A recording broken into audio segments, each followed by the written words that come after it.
बेला उपनयन, 2 उपवास का नाम क्या होता है? बेला होता है। कितना खाते हैं? बहेड़े के बराबर। कितने बराबर? बहेड़े के बराबर 2 दिन के बाद उनका भोजन होता है। और उसके बाद ऐसा कब तक? पूरा का पूरा 2 पल की आयु है, 2 पल की आयु। यहां पर भी वही मरण के समय वही छींक और ही जमाई, ये सभी भोग भूमि स्त्री पुरुष के युगल के साथ। और उसके बाद फिर काल व्यतीत हुआ, तृतीय काल आया, जगन भोग भूमि का काल आया, है ना। और तृतीय काल में फिर हुआ ये, कितनी आयु है? 1 पल की आयु है। शरीर की अवगाहना कितनी है? तो कहते हैं मात्र उनकी अवगाहना मात्र शरीर की 1 पल की 1 कोस ऊंचा शरीर रह गया। 1 कोस कितना हो गया? अब अपन आप यहाँ की हमने एक दिन बताया था आपको, है ना, 3 मील के बराबर 1 कोस। अब आप कहोगे महाराज मील के बराबर आज के समय में बहुत बड़ा है। धनुष से देखो, आपको एक धनुष होता है 4 हाथ का। आपके जो हाथ है ना अभी अपने हिसाब से, तो उस समय जो बड़े होते तो उनके हिसाब से धनुष होता होगा। तो अभी आपका धनुष बता रहे हैं, जो आपका ये हाथ है ना, तो ये 1 हाथ ये कहलाता है। और इससे इधर इधर तो ये 2 हाथ हो गया, और पूरे ऐसा फैला दो तो ये 4 हाथ हो गए। कितने हाथ हो गए? ये धनुष प्रमाण इसको कहा जाए, एक धनुष, है ना। तो इस प्रकार का ऐसा वर्णन करते हुए और उन्होंने लिखा कि एक धनुष इतना बड़ा है। तो आज के हिसाब से अपन यहाँ चलें तो 2000 धनुष का 1 कोस होता है। कितने हजार धनुष का? आज के आपके हिसाब से 2000 धनुष का 1 कोस है। अब लगाओ 2000 धनुष कितनी बड़ी अवगाहना होगी, है ना। तो इसलिए आज 3.5 किलोमीटर के या 3 किलोमीटर बराबर 1 कोस के लिए गए। तो उस समय उनकी अवगाहना मात्र कितनी रह जाती है? मात्र 1 कोस प्रमाण। शरीर का रंग कैसा है? प्रियंगु। जैसे कि आपने प्रियंगु का अर्थ जो होता है ना, एक वृक्ष है जैसे पीला, है ना, वैसा प्रियंगु। प्रियंगु में अर्थात एक स्वर्ण कलर अलग है, स्वर्ण भी पीला है ना। और एक पीलापन कैसा होता है? जैसे एक पत्ते का पीलापन और सोने के पीलापन में कितना अंतर है? तो यह कैसे है? प्रियंगु यानी पीला कलर का, उसमें ऐसा हल्का लाल सा रंग लिए हुए, जैसे गहरा पीला होता है ना, केसरिया जैसे अपन को।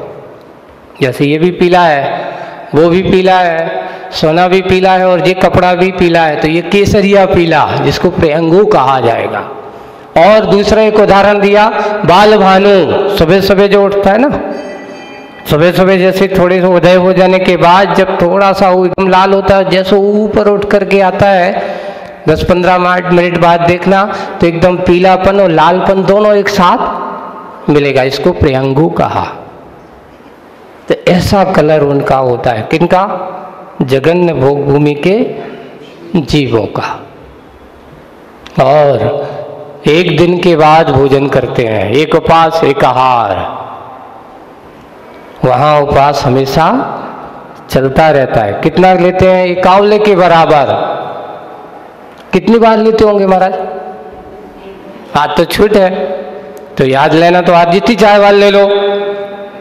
कल का 1 दिन का उपवास नहीं, वहाँ बार बार का कोई काम है ही नहीं। 1 बार में वह आंवले के बराबर भोजन होना उनकी संतुष्टि का कारण है। और कारण करते हुए ऐसे कार्यों को वहाँ पर कहा गया, तृतीय काल आ गया। उस समय आदमी के हिसाब से आंवला भी होता होगा, आपके हिसाब से आज तुम्हारा आंवला अलग है, उस समय के हिसाब से वृक्ष जैसे होते हैं तो उस समय का आंवला भी वृक्ष होगा। सब कुछ आपके हिसाब से। आज आप लोग एक ध्यान रखना, हर चीज व्यक्ति की प्रकृति के अनुसार, जो आज वर्तमान में आपका शरीर है उसके हिसाब से सब कुछ है। ऐसा नहीं उस समय बेर भी उसके हिसाब से होता होगा, उस समय बहेड़ा भी उस हिसाब से होता होगा, उस समय आंवला भी उस हिसाब से। आज आपके हिसाब से आपको आंवला इतना ही काफी है। अभी एक और आयुर्वेद में लिखा था, कई लोग कहते हैं कि नहीं, एक आध में संतुष्टि नहीं होना चाहिए, बहुत खाना चाहिए। उसमें कहा नहीं, प्रकृति के हिसाब से सेव को इतना क्यों बनाया, केला को इतना क्यों बनाया, तो उन्होंने कहा एक बार में व्यक्ति को इतना ही खाना चाहिए। जैसे केला है तो केला एक बार में आपको दिया तो आपको ये बता रहा है कि देखो अभी तुम्हारी प्रकृति से अगर तुम ज़्यादा खाओगे तो क्या होगा, नुकसान हो सकता है। एक बार में आपको इतना ही। एक और बताया अभी, और उसमें लिखा था कि जैसे काजू है, पिस्ता है, बादाम है, इनके आकार प्रकार जैसे हैं वैसे ही इनका प्रभाव भी वहाँ देखा जाता है। उन्होंने कहा काजू का स्वभाव बिल्कुल किडनी की तरह होता है। उसके लिए आयुर्वेद में लिखा कि किडनी के मरीज के लिए काजू बहुत लाभदायक है। बादाम जो होती है वो बादाम किसके, हार्ट के शेप की होती है। तो हार्ट पेशेंट के लिए कहा गया कि बादाम उसके लिए, हार्ट पेशेंट वालों को बहुत अच्छी होती है।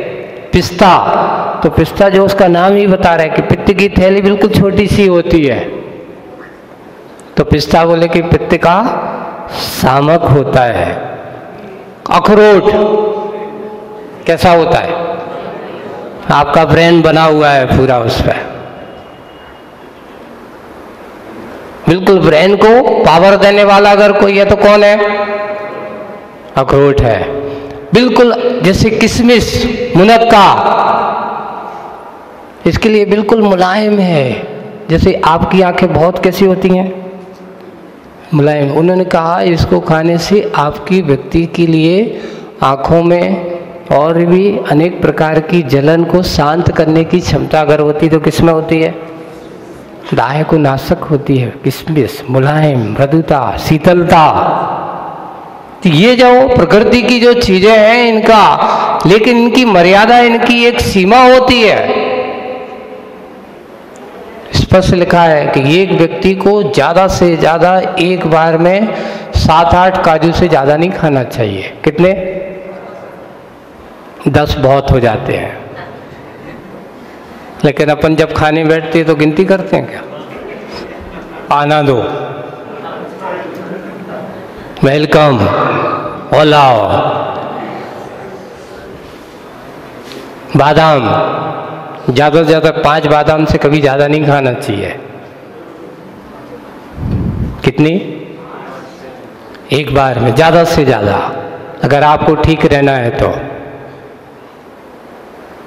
लेकिन हम जब बैठते हैं तो पता ही नहीं चलता कितना हो गया, बहुत हो जाएगा, है ना। पिस्ता है, ज़्यादा से ज़्यादा 8-10 पिस्ते से कभी ज़्यादा नहीं खाना चाहिए। किशमिश बस वही मात्रा है, 8-10 एक बार में। अगर आप अच्छी मात्रा के हिसाब से आप उसको खाओगे पियोगे तो वो आपके शरीर को इस प्रकार का क्या होगी, बनाएगी। आप उससे देखिए, युग की आदि से इन्होंने इतना कम, इतना बड़ा शरीर पर भोजन कितना, आपके हिसाब से तो ये इतना बराबर बहुत कम है महाराज, जो शरीर इतना बराबर और भोजन इतना। तो पिस्ता, उसके समय के फल वाले आदि भी उतने बड़े होंगे, बिल्कुल होते हैं, सब कुछ अच्छा होता है। इनके शरीर पे अंगों बढ़ रहे हैं, इस प्रकार का ऐसा वर्णन का अब आता है। जैसे जैसे तृतीय काल समाप्ति की ओर जा रहा है, अभी ये सुंडावसर्पिणी काल की बात कर रहा हूँ। वैसे तो कभी भी तीर्थंकर तृतीय काल में उत्पन्न नहीं होते। तीर्थंकर हमेशा कब होते हैं, चौथे काल, पूर्णतया कर्म भूमि के काल में ही होते हैं। पूर्णतया कर्म भूमि के काल में होते हैं। लेकिन जब ये हुंडावसर्पिणी काल है, एक और हुंडावसर्पिणी काल कब आता है, तो उसमें लिखा है असंख्यात अवसर्पिणी उत्सर्पिणी के बाद एक बार हुंडावसर्पिणी काल आता है। जब असंख्यात अवसर्पिणी उत्सर्पिणी काल व्यतीत हो जाता है तब एक बार हुंडावसर्पिणी काल आता है। आप लोग बहुत वो जीव हो जो हुंडावसर्पिणी काल में जन्म हुआ है। सोचो, 6 काल से एक उत्सर्पिणी एक अवसर्पिणी। 6 काल कौन कौन से होते हैं आपको बता देते हैं। पहला, जैसे अपन ने अभी पढ़ रहे हैं, अभी कहाँ है, हुंडा अवसर्पिणी, यानी घटते हुए क्रम में चलना। अवसर्पिणी का अर्थ होता है उत्सर्पिणी, बढ़ते हुए क्रम में चलना, नीचे से ऊपर की ओर आना। और अब अपन कैसे चल रहे हैं, ऊपर से उतरते क्रम में चल रहे हैं। फिर बाद में ये जब रिवर्स होगा तो नीचे से ऊपर की ओर चलना है। तो अभी अपना कौन सा चल रहा है, पंचम काल में आप लोग हो, है ना। तो पहला काल का नाम था सुषमा सुषमा, दूसरे काल का नाम मध्यम भोग भूमि सुषमा, तीसरा काल सुषमा, शुरुआत में सुख, लास्ट में। अब धीरे धीरे क्या होता है कि कल्प वृक्ष समाप्त होने लगते हैं। जब कल्प वृक्ष समाप्त होने लगते तो करने की जरूरत आ जाती है, कष्ट होने लगता है, पीड़ाएं होने लगती, लोगों को करना पड़े, अचानक करना पड़े किसी को तो उसको दुख तो होगा ही। तृतीय काल में आया चौथा काल, जिसका नाम है शुरुआत में कष्ट, यानी दुखमा सुखमा, यानी बिना कष्ट के सुख की प्राप्ति, कष्ट में ही इष्ट की प्राप्ति होती है। जितना सहन करोगे उतना उतना तुम्हारे लिए सामर्थ्यवान। आज इस चौथे काल में इतना ही महान मुनिराज, महान जिन लोगों ने मोक्ष को प्राप्त किया है, उन्होंने कितने घर में बैठे बैठे कोई भी तीर्थंकर को क्या नहीं हुआ, मोक्ष नहीं हुआ, ना होगा, ये तो बिना छोड़े। तो चौथा काल दुखमा सुखमा। अब ये पंचम काल कौन सा है, दुखमा, है ना, ये दुखमा काल है। इसके बाद दुखमा काल आने वाला है, सुख नहीं है। एक और कल्पना मत करो, आने वाले समय पर कभी तुम ये मत सोचो कि मेरा अच्छा होने वाला है। ये सोचो कि अब आगे आने वाला और महाभीषण दुख का काल आने वाला। जैसे जैसे काल बढ़ता चला जाएगा वैसे वैसे आदमी की सोच, आदमी की विचार, आदमी की परिणतियां भी वैसे होती चली जाएंगी। यही पंचम काल का जब अंत जाएगा, ये समझ लेना कि जब आदमी का प्रेम भाव आपस में कम होने लगे, समझ लेना पंचम काल अंत की ओर जा रहा है। दया धर्म का नाश होने, समझ लेना कि पंचम काल अंत की ओर जा रहा है। आपस में एक दूसरे को मरने मारने के लिए तैयार होने लगे, समझ लेना पंचम काल अंत की ओर जा रहा है। और छठे काल में कोई किसी का रिश्ते नातेदार मर्यादाएं कुछ नहीं होगी। उस समय कोई, जैसे आज वर्तमान में पशुओं की दशा है ना, वही दशा छठे काल के मनुष्यों की होने वाली है। पशु तो नहीं होंगे, ये मत है, उनकी गति अलग है, मनुष्यों की गति अलग है। उस समय कहा। और एक और है, जैसे जैसे पंचम काल या सब कुछ घटता चला जाए, अच्छी चीज घटती जाएगी, बुरी चीज का विकास होता चला जाएगा। आपकी हाइट भी कम होती चली जाएगी, आपकी सोच विचार आचरण सब कुछ अच्छा कम होता चला जाएगा। अंत में जाकर के आदमी की 1-1.5 हाथ की आयु रहेगी, वो शरीर की अवगाहना रहेगी। आयु कितनी रहेगी? मात्र 20 वर्ष की। कितने? अंत में ये है, जैसे जैसे छठे काल में जाएंगे वो भी व्यतीत हो जाएगा आयु बहुत कम होती चली जाए। महाराज अच्छा है, दुख तो कम सहन करने पड़ेगा, कम आयु रहेगी, कम दुख सहन करेंगे। लेकिन ध्यान रखना, एक व्यक्ति पूरे जीवन काल में जितना दुख नहीं करता उतना एक घड़ी में दुख का अनुभव करोगे। नरक का अगर प्रयोगशाला देखना हो तो छठे काल में जाकर के जन्म ले लो। लेकिन आप छठे काल से कैसे बचोगे? सोचो, बचने का प्रयास कैसे किया जा सकता है, इसके बारे में सोचो। वर्तमान में सोच लो कि ये पर्याय अपन को मौका मिला है आने वाले समय को, भविष्य को संवारने के लिए। अगर हमने इस समय अपने आप को संवार लिया तो आने वाले छठे काल के दुखों से तुम बच सकते हो। कैसे महाराज? इसको क्या किया जाए कि जो हम आने वाले समय में अपने आप को दुखों से बचा सकें? तो बंधु, इसमें लिखा है दुखों को दूर करने का एक ही माध्यम है कि अच्छे से अपने आप को सद आचरण में लगाओ, भक्ति के कार्य में लगाए रखो, दान पूजा के कार्य करते रखो, अपने आप में परोपकार के कार्य करते रहो। कम से कम अगर तुम्हें सम्यक दर्शन नहीं भी हुआ, मिथ्या दर्शन के साथ भी अगर मरण हुआ लेकिन सदाचरण होता रहा तो यहाँ नहीं तो कम से कम भोग भूमि के मनुष्य बन जाओगे। और भोग भूमि में अगर जगन्य काल भी एक पल के रहे तो एक पल में तुम्हारा क्या हो जाएगा? ये छठे काल तो कई बार वापस तुम्हें चौथे काल में जाकर के आ जाओगे।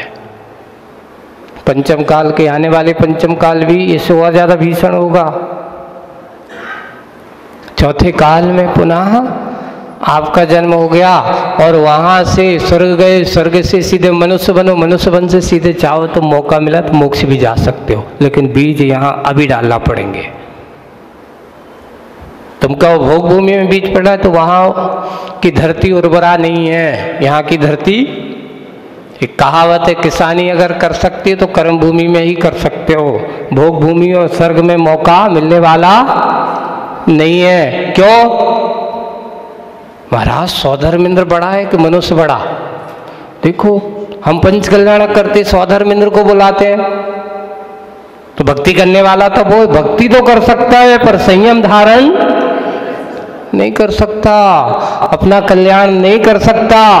वो संयम के बीज डालने की पात्रता अगर किसी के पास है तो इस कलिकाल में यहीं पर है।